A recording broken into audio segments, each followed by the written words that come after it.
Hello, hello. How are you, Jonny sir? Fowler, how you doing, brother? I am doing absolutely amazing. I just got one of the funniest messages I think I've ever gotten. Mm-hmm. So one of our guests that we interviewed that was on here sent me a thank you on Facebook Messenger, Yeah. and it says, "OMG, is he not on Facebook? Coach I'm him not. up." I joined Facebook less than a year ago, specifically so I could have admin rights to a business account. I think I'm connected to maybe a dozen people. It's like the only social that I'm not a part of. Facebook is just one that I don't want to say I missed the boat on it. I avoided it on purpose. If I want to be in contact with somebody, they're in my phone. If you want to find me, hit me up on LinkedIn because that's where all the business stuff is, and I don't do a whole lot of personal stuff on Facebook.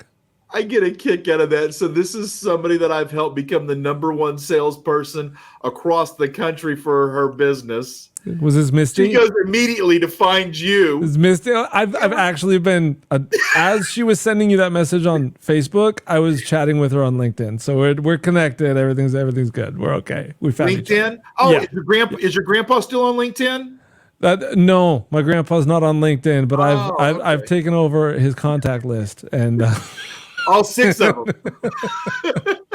Come on, man. Oh, I love it. I love it. It is so good to see you. It's so good to hang out with you again. Good to see you too, brother. This is definitely not the same day we recorded that last episode, even though we're wearing the same clothes. No. So, for all of you who are here watching and or listening to our audio amigos as well, welcome to the Fly the Flag podcast with Mike Mfaraci and Jonny Fowler. We're a mortgage show talking about mortgage things with mortgage people. And we're going to mortgage it up with another guest today. So you don't just have to look at our two faces. We're going to have somebody else come in and break up the monotony as we like to do from time to time. Who do we have today, Jonny? It might be a little more recognizable face than we tend to get around here. You're right. I agree. Yeah. So this is someone that I've known, someone that I've helped for the past about 4 years. You may recognize him as one of the top real estate agents in Northwest Indiana. If you don't recognize him as one of the top producing real estate agents in Northwest Indiana, you may recognize him from Chicago PD, from Chicago Fire, shows like that. It's really funny because he's an extremely humble guy. And he'll say things like, "I'm not an actor," except for he's been on those shows more than I ever have or more than you have.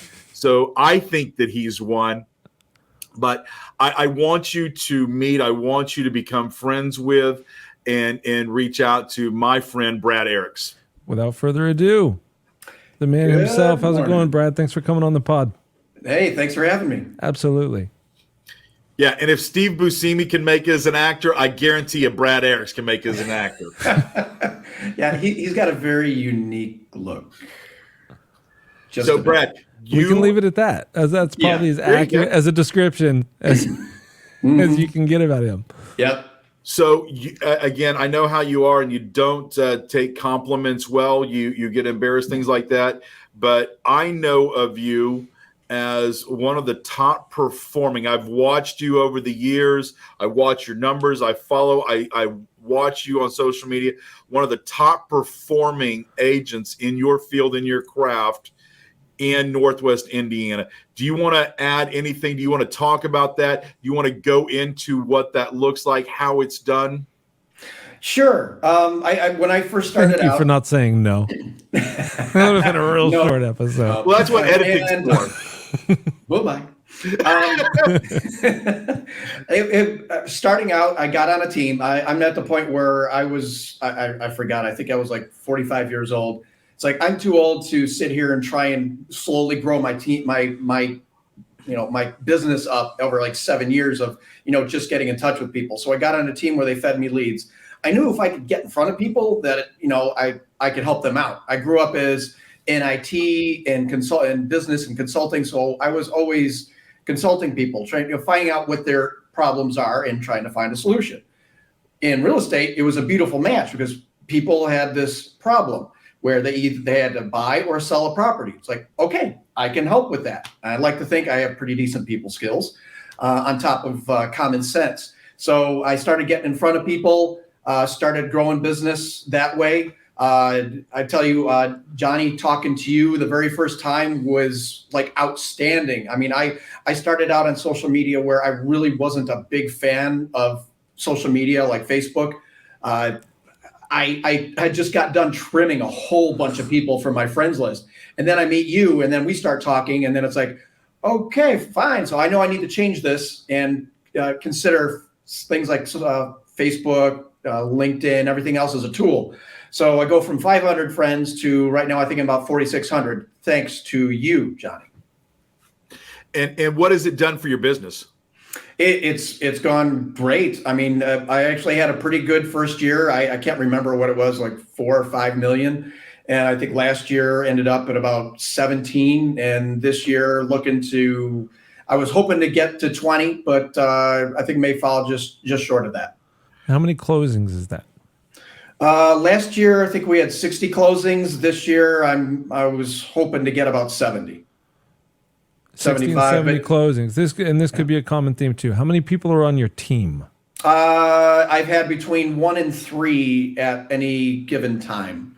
So we're talking two on average. So it's an efficient team. You have things set up to maximize efficiency. Because I mean, 60 to 70 closings with a staff of 1 to 3 is. I mean, that's kind of where you want to be, right? And there's a lot of realtors, a lot of producers out there who are stuck at 10 to 15, maybe 20 closings a year, and they're blaming their lack of growth on not being able to hire another 4 people. Right. Yeah. It's just not needed. I train my people like I wanted to be trained, like I was trained. I had a great team leader. I had an outstanding managing broker who's my existing managing broker right now. He taught me a lot of things, and it's like I used to be a corporate trainer. So I used to teach everybody that's on my team how to grow, most likely knowing that they're probably going to grow out of this and then go out on their own. But the thing is, if you have people that are just sitting there waiting for leads to fall into their lap and they don't know how to nurture them, how to follow up with people, how to shake that tree and see what fruit falls, you're not really they're not going to get anything. You're not going to get anything. They're going to be unhappy and you're going to part ways, and you're just going to have to find somebody else and train them. I love hearing that.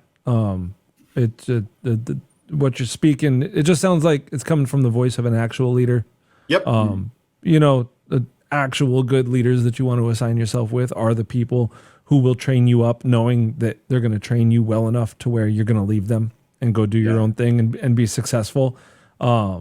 The people that want to kind of keep you under their thumb, so you're an asset to them and them alone. So you might learn a bunch in the beginning, but it's usually not the path for long-term growth, right? What year did you just finish in the real estate industry? I just got done with year 4. I'm almost halfway. Yeah, I'm a few months into year 5. So a little over 4 years. So year 4, averaging 6 units a month in your area, and it's a massive, massive population where you're at, right? Yeah, I mean it's I'm actually licensed in Illinois and Indiana, so I handle Indiana, but also like Chicagoland. Okay, so you are doing business great. up in Chicago. Okay. Yeah. All right. It's about where he's at, Mike. It's about an hour and a half away from Chicago. Okay. Yeah, I've got a showing at 3:30 today, so I got to leave at 2:30 at the latest. So yeah, it's 50 minutes to the south side and over an hour to the north without any traffic. So not only is he one of the top performing in 4 years, mind you, in 4 years, top performing real estate agents in his area. I want to talk a little bit about your acting. One of the things that I love, and there's a reason, it's not just to boost, it's not just to pat you on the back. One of the things that I preach and promote and try and force it into people is the fact that you're not just a real estate agent. So stop putting up outside links about houses that you have for sale. What is it about you? And one of the things that I think that you've got massively going towards you is, in a world that is outside of our industry, real estate agents have a celebrity to them. the outside world thinks you've got the coolest job in the world. You get to go eat at the greatest restaurants, meet the greatest people, see the most beautiful homes. They have no idea what it is that you really do. But then you get to take it a step farther, and you get to be on shows. And I hope we don't get a cease and desist because I say Chicago Fire, Chicago PD, and things like that. No. But you get to be part of that. Tell me where that came from. Tell me what it does for you in your business, and show me how that works. I was a little while ago, actually just before I started doing that, I was dating a woman who is a stand-in for an actress on a TV show called The Chi on HBO. And she told me that I should start applying, that they'd probably say yes, that I could probably get on some of these shows. So sure enough, I applied. They kept saying yes. And next thing you know, a few years later, here we are. But yeah, it's been fun. I mean, it got some very interesting stories. One of the other background gentlemen, I helped him and his wife. They had moved down to Florida, and then they were coming back up here, and they remember me from there, and they wanted to use me as an agent to help them find a condo in Chicago. So I helped them with that. There's another gentleman who was a guest star on the show for a while on Chicago PD. I helped his girlfriend find a lender, and I'd reached out to him ironically a few days ago, and he's like, "Hey brother, how's it going?" It's like, "Hey, I need to talk to you. I got a few properties that I need to sell coming up soon." I'm like, "Cool, I'm here to help." Perfect. But yeah, it's been really good for networking, and I met some great people. It's a lot of fun. Have you learned anything from being in that industry that, besides the networking, that has helped you in your profession? Yes, biting your tongue, because in that industry, if there's somebody who's a major jerk, you do not go around telling people that, because odds are word will get back and you will get blackballed. So I've kind of taken that to the real estate industry, and it's like people start.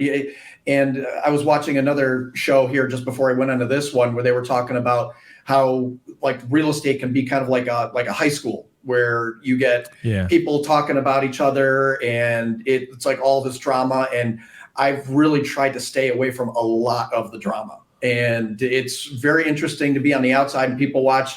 It's been a bit of a challenge to keep my mouth shut for a number of situations, but I have, and I think it's been for the better. I think that's a great point, Mike. What do you think? I like it. I like it a lot, because your first inclination, even as somebody who's not wired by the gossip, your first inclination is at least to kind of spread the word to your little inner circle to help people out based on what you've learned. But you never know who you're talking to. You never know who's listening in. You just never know what piece of information is going to slip on to the next person, and who that person is connected to. So you're probably just doing the right thing. It's a bit of a political thing to have to do, but when it comes to business, it's probably the right thing.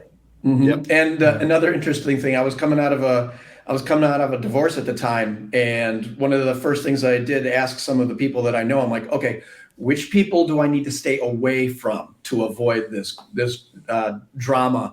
And one of my friends at the time says, "Oh no, you can't ask that." I'm like, "Oh yeah, I can." It's like, let me know who I need to stay away from, because my former father-in-law taught me, it's like, it takes a lifetime to build a good reputation. It only takes a minute to ruin it.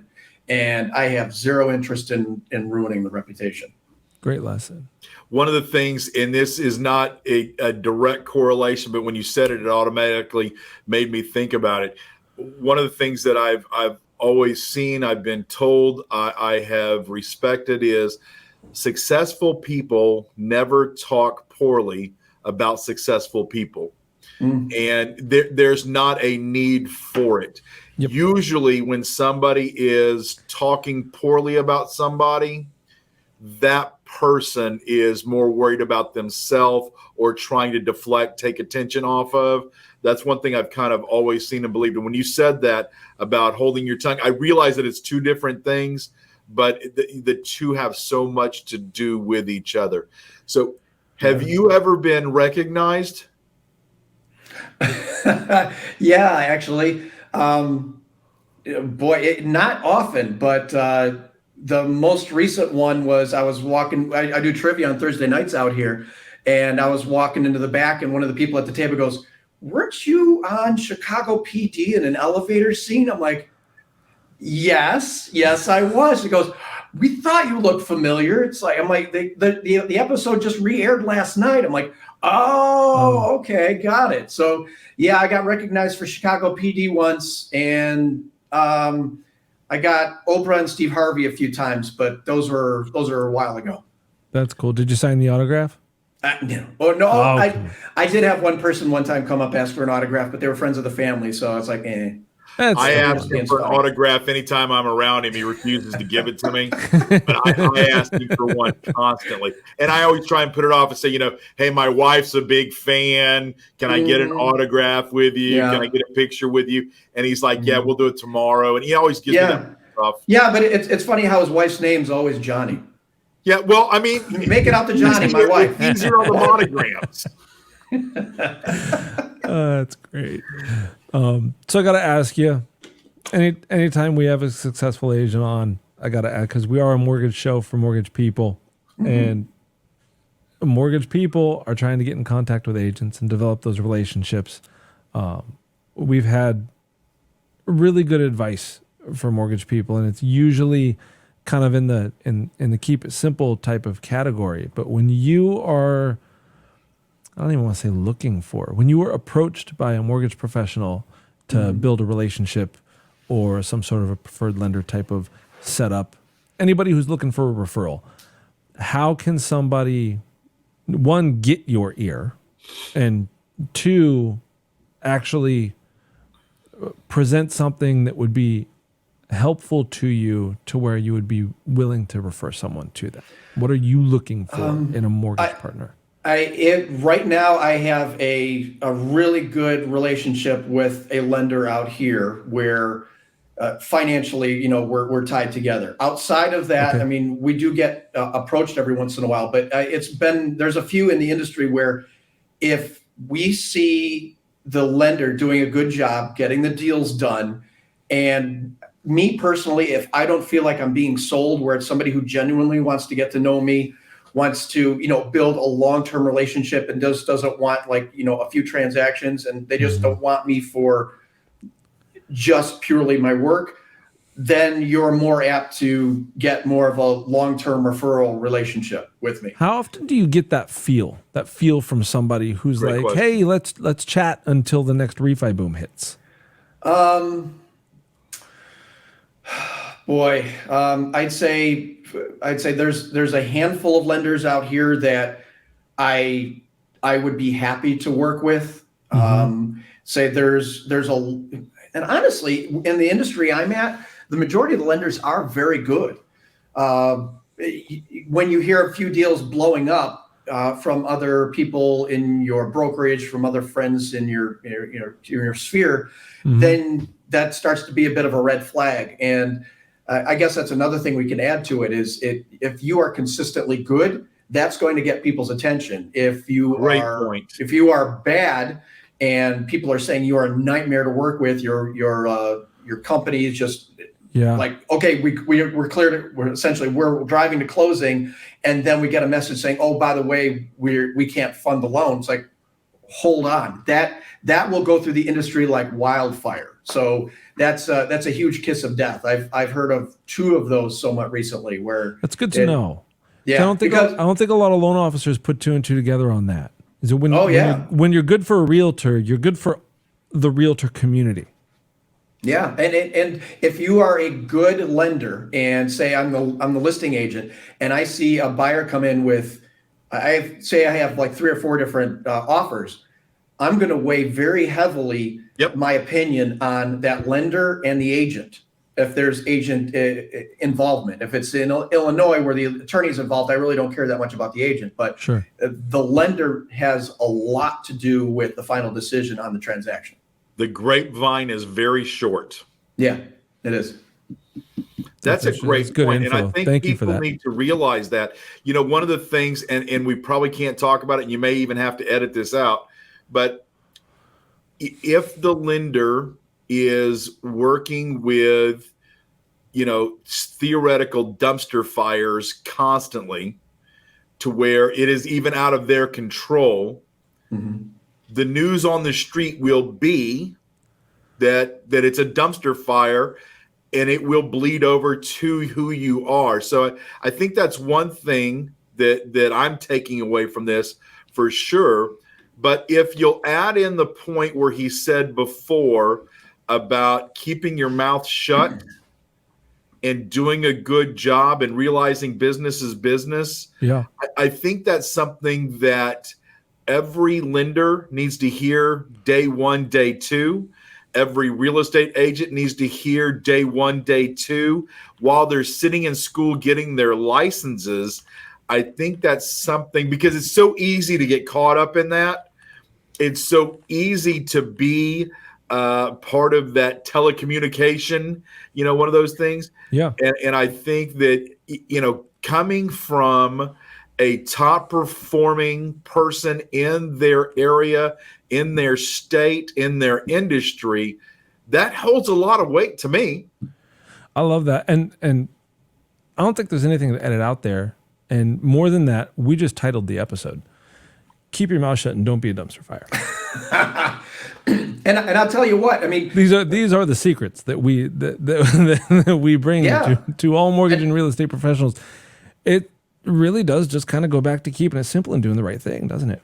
Yeah, and that's what I like to tell my kids, what I tell the people on my teams, like, do the right thing whether people are looking or not. You'll always sleep great. You'll never have to worry about, okay, did I get away with it? Is somebody going to catch it? It's like, do the right thing. Our COO, John Gwynn, says it a little different way, and I love hearing him say it every time he does. It's never the wrong thing to do the right thing. Yeah. Oh, I like that. By the way, our COO is a complete badass. He is. You would meet him and instantly just he demands respect, not because of his personality. He demands respect because that's the guy who is. You would absolutely. He is a BAMF. Sweet. He is a great guy. So one of the things I think that mortgage people have I don't know what the right word would be. I think that mortgage people would have an issue coming to you wanting to try and earn your business for a couple of reasons. First of all, you're a top performer. Second of all, I see your signs everywhere in your area, and I already know that you're working with another mortgage professional. But my thoughts are, if I brought, because one of the things you've been to a dozen of my classes, half a dozen of them. One of the things I'm big on is I hate realtors giving business away to people who don't deserve the business. So if somebody wanted to do business with you and they brought value to the table, whether it be a referral, whether it be I've got somebody who's wanting to know the value of their property, something along those lines, I'm assuming that's something that a top performer that already has relationships would be open to. Yes, that's actually the trick. Provide some kind of value. And the difficult part with lenders and the interaction with real estate agents is trying to figure out which real estate agents have the egos that you have to stroke. I do not want to be bought dinners all the time. It makes me feel awkward. It's like, I just want you to do a good job for my people.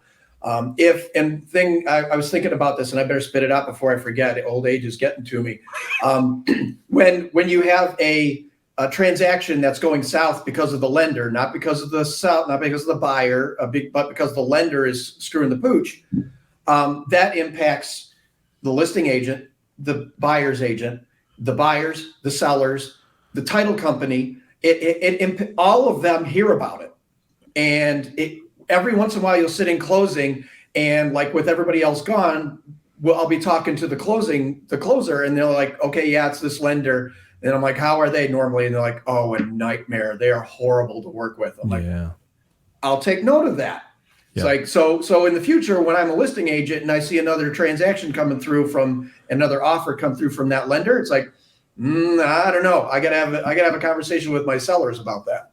So when something screws up, it impacts way more than just that transaction. There's no question about it. Yeah, I have a quick question about kind of thinking out of the box as a mortgage professional, trying to provide value to agents. Everybody knows the business is down right now. As we record this, we're in early to mid-November, and not only are we in a higher interest rate market where affordability has been negatively affected, but it's the winter slowdown, so that cyclical angle is kind of leaning into everything, and business is just down. Buyers and sellers, not super easy to come by these days. So if I'm a mortgage professional that wants to develop a relationship with a top producing real estate agent, and I don't have a buyer, and I don't have a listing, which are the two kind of main ways to provide value from a referral perspective, what other ways can I provide value to you? I'd say if I'm lacking or if I'm just getting started in my career. I'd say, there's some lenders that like to work open houses. You know what? Work those. I mean, those are big. I mean, I've got several new construction homes here that are listed, and I'm trying to get my team members to work with a lender to, host the open houses, start getting some leads. If you guys want to do some co-marketing or something like that, where you split the cost, do that. I mean, figure out a way to work together where it provides value for both sides, so both people can be happy. It's not always just about spooning leads back and forth. It's right. Yeah. And that's what I'm getting at. That's great. Yeah. And there's a phrase out here that one of the lenders out here likes to use, and it's pretty appropriate, is you get some real estate agents out there who are just plate lickers. They just come there with their hands out saying, okay, what are you as a lender going to give me? It's like, that's the wrong kind of relationship that you want, both personally, professionally. It's like, what can you do for each other? Like I've taken at times I've taken my lender out for lunch, and she's like, well, this is the first time an agent's ever taken me out for lunch. I'm like, that sucks. It's like it needs to be a nice symbiotic relationship. It needs to be give and take, not just take from the realtor's perspective. Yeah. Now, I agree completely. It's got to be reciprocal, but there's got to be value. And I'm not talking about RESPA value. I'm talking about bringing professionalism to the table, as opposed to, it drives me nuts. And you've heard me say this a million times. It drives me nuts, the amount of people, not just in my industry, but in all of the referral type business industries that have to deal with real estate, that do nothing but come and leech off of. And I think my personal opinion is, if you find that system, that relationship, to where everybody is rowing at the same time, on the same day, the same way, I don't want that, let's say, title person, or I don't want that insurance person that's sitting up at the front of the boat letting me do all the work. We're all doing this together. Then it makes it not only better for us, but it makes it so much better for the consumer. And that's what really counts, is when that consumer has that aha moment that this was the smoothest transaction. And when we all share in the fact that it was the smoothest transaction, then we all win, kind of thing. Yeah. The whole reason I got in this business is because when I financed my first house, I met some guy named a loan officer that never would answer his phone, never would return a phone call. He turned me over to some woman who had the biggest attitude in the world. Her name was a processor, and just a horrible. Now, thank God, my real estate agent, and you guys, I assume both of you guys are old enough to remember Burgess Meredith, but my real estate agent was Burgess Meredith in Rocky. He was that guy that he'd call a title company and say, if you don't get this done right, we're going to find somebody else, and he was that guy. And I love that story, by the way. It's the whole story about how Jonny built his career on spite. It's the best. That's why. No, it really is. It's the truth. It's the dead on process is that if you think you can do it better yourself, go do it yourself. And 28 years later, I'm still doing it, and she's out of business. Anyway, my point being is the fact that we all want the consumer to win. And I think you can tell the differences off of what you just said, plate lickers, when somebody's not in it for the consumer. That's what it is. It's all about the team aspect of things, right? I built a first-time homebuyer curriculum last year, and the very first unit of the 40-something units that were included was all about building your home buying team. And it all starts with your lender and your agent, but it includes a bunch of other people too. You should know who your processor is, who your escrow agent is, who your title officer is. And if all of those people are invested into providing value to all the other team members, then the buyer has no choice but to benefit from that. And I tell every one of my clients, I'll tell them, it's like, okay, I have this list of professional partners that I use. I have title companies, I have inspectors, I have contractors.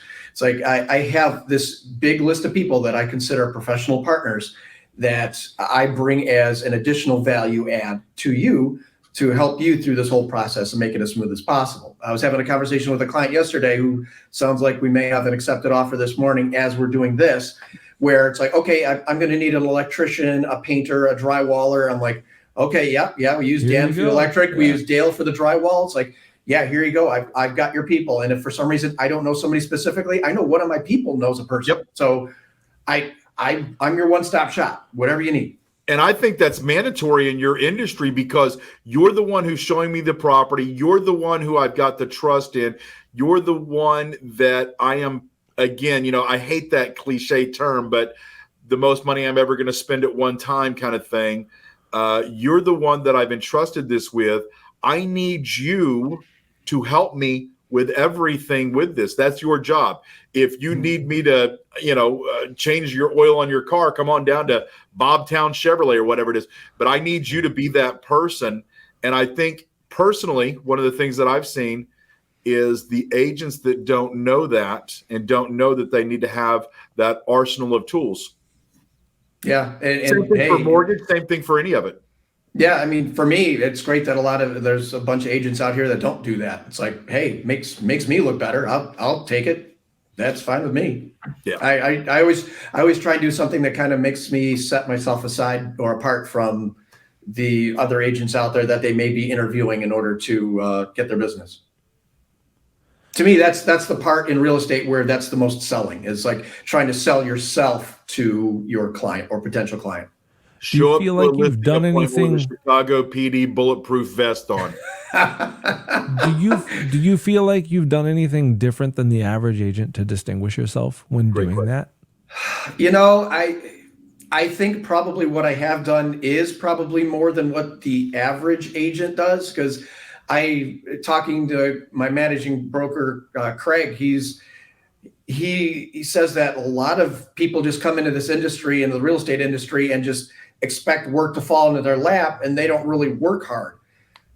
I busted my tail the first 3+ years to the point where it cost me a relationship that it shouldn't have.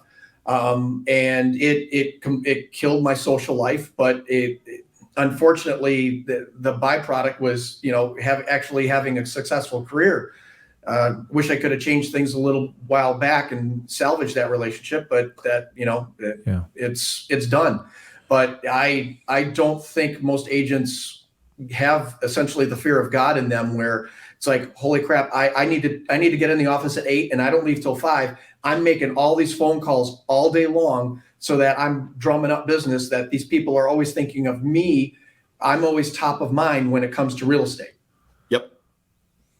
So it was fear that drove me, because I had to pay the bills. I had child support. It was tough.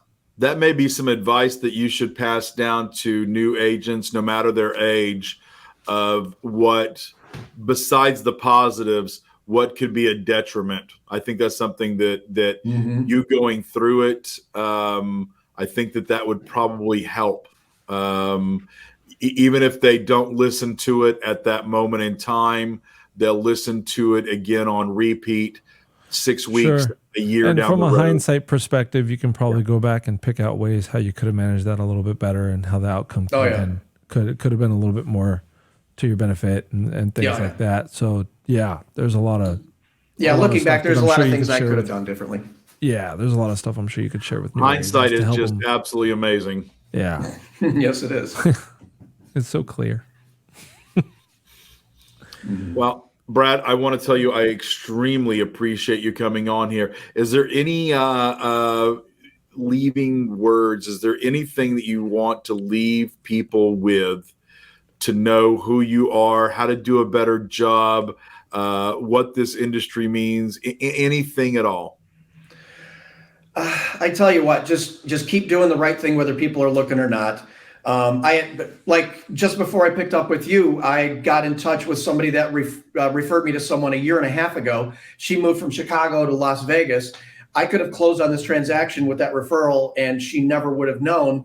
But I would not have been able to sleep at night. So I just got off the phone with her saying, "Hey, I'm going to go ahead and sell you something since you're not in the real estate brokerage anymore as a thank you." It's like, I appreciate that. So do the right thing. Don't be a jerk. You have to get along with everybody else in this sandbox. It's like, I've got a transaction right now where the other agent's just really not a fun person to be around, but just get through it and get to the next transaction. It's like you hopefully you have enough to where you just keep on going. If you're in this for the long term, just try and get along with everybody as well as you can, and build up your business best you can. Network like crazy. Yep. There you go. Yep. Network like crazy, and just do things. Yeah, and associate yourself with other people that you actually like and respect, because life's too short. It's like if you have a professional partner you can't stand to be around, it's like find a replacement that you feel could do a better job or be easier to deal with, because life's too short to be cranky and upset and just fearing people. Agree. I appreciate you so much for coming on here. Hey, thanks for having me. I really appreciate it. Thanks, Brad. It's been great. My pleasure. You got to close out, Mike? What's that? You got to close out? Yeah. Thanks for watching, everybody. Bye.